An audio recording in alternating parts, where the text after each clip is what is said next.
Ever since Russia seized 3 Ukrainian naval vessels and 24 crew members on November 25th in the Black Sea, tensions have been high in the region. World leaders have been calling for Russia to release the sailors.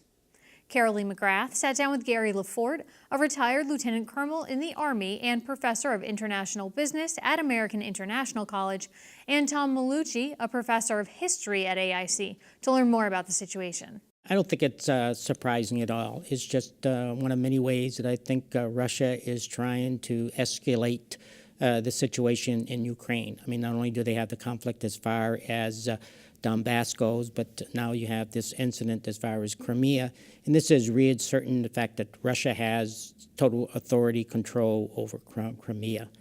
I think what's so important about what's happening right now and trying to understand what's going on between Russia and the Ukraine, you really have to understand where Russia is coming from.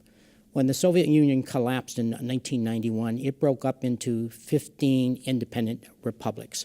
Russia, today we call it the Russian Federation, was by far the largest militarily, economically, and it also was the bench country during the Soviet days.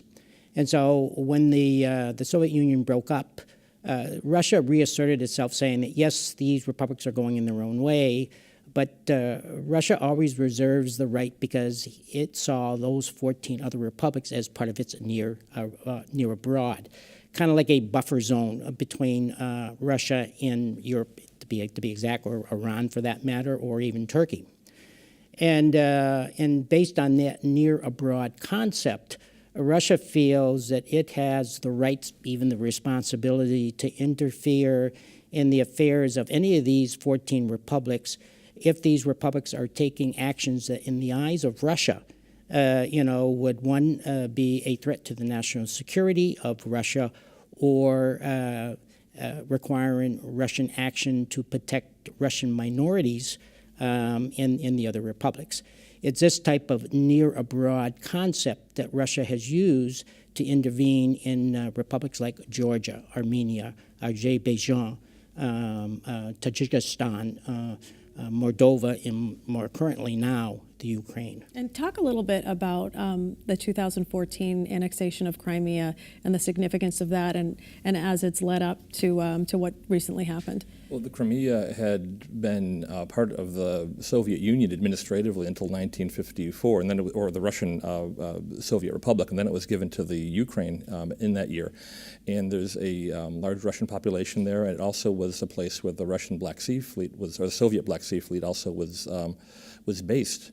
And in 2013, 2014, there was a political revolution in the Ukraine, basically, in which a politician who was very pro-Russian and often described as an oligarch was thrown out of office by the so-called Maidan Revolution, kind of a popular movement, and he's replaced by the current president Poroshenko.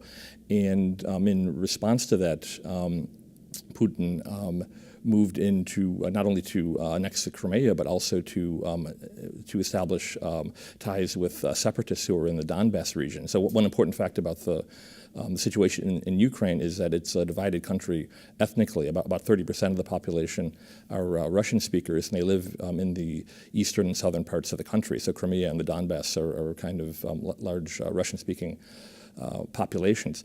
And so the international community, roundly protested the annexation of the Ukraine and the interference in the civil war in the Donbass. And the situation got even worse in terms of the current affair with the seizure of the Ukrainian ships, because the Russians decided to build a bridge across the Kerch Strait from the mainland to the Crimean Peninsula. Crimea, I guess, was relatively isolated. It was hard to get economic goods there to help the population, and so the justification was that this bridge would allow for a freer flow of trade and kind of help the economic situation there.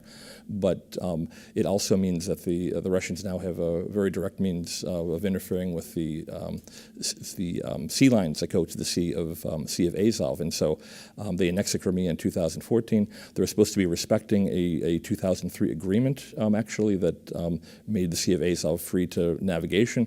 But now, because of the annexation of Crimea and the bridge, they certainly have the means to cut off the traffic. And of course, with the incident last week, where they seized the 3 Ukrainian ships.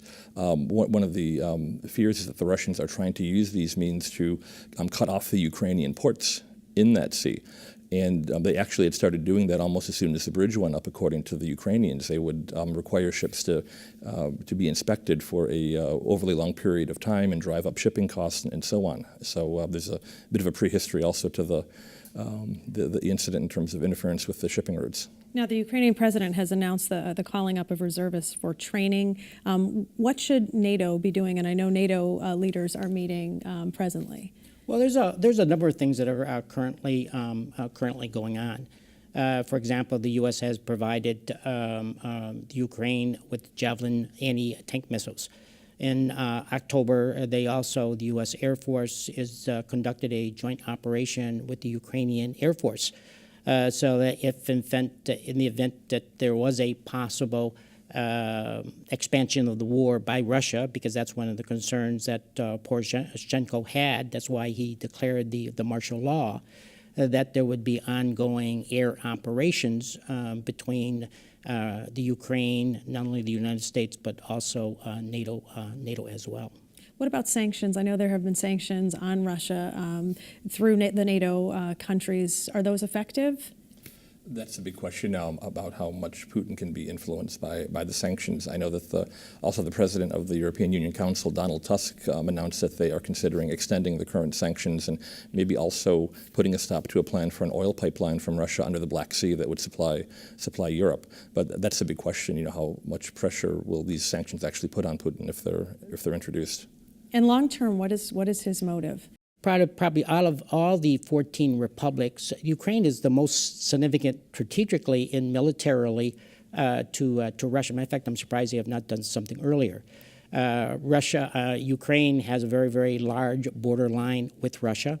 At the same time, prior to the annex of Crimea, Crimea was very military significant, not only for Russia as far as Tom said, the Black Sea naval fleet, but at the same time, there's very strong indications on the part of the Ukraine that they would really prefer to align with Europe and also NATO rather than with Russia itself, say through the Commonwealth of Independent States. So that really makes Russia very, very, very, very nervous right now. Because of the size of the Ukraine and also the possibility that in the foreseeable future they could possibly have NATO forces deployed, not only the Ukraine but possibly Crimea, if it's ever returned to the country of Ukraine. So from Russia's perspective, Ukraine is a grave concern of theirs looking into the future. And how important is this to U.S. security? Because some have questioned that, this is not something that the U.S. needs to, get involved in. How important is this? The message from NATO up until now has been that there is a NATO presence in the Black Sea already. Romania, Bulgaria, Turkey are all NATO members, and certainly there are military forces there. But they have rejected overtures by the Ukrainian government, for example, to send NATO ships into the Sea of Azov. They say that's not an international body of water in the strictly defined sense. And so I think they're trying to de-escalate the potential of a military conflict anyway breaking out.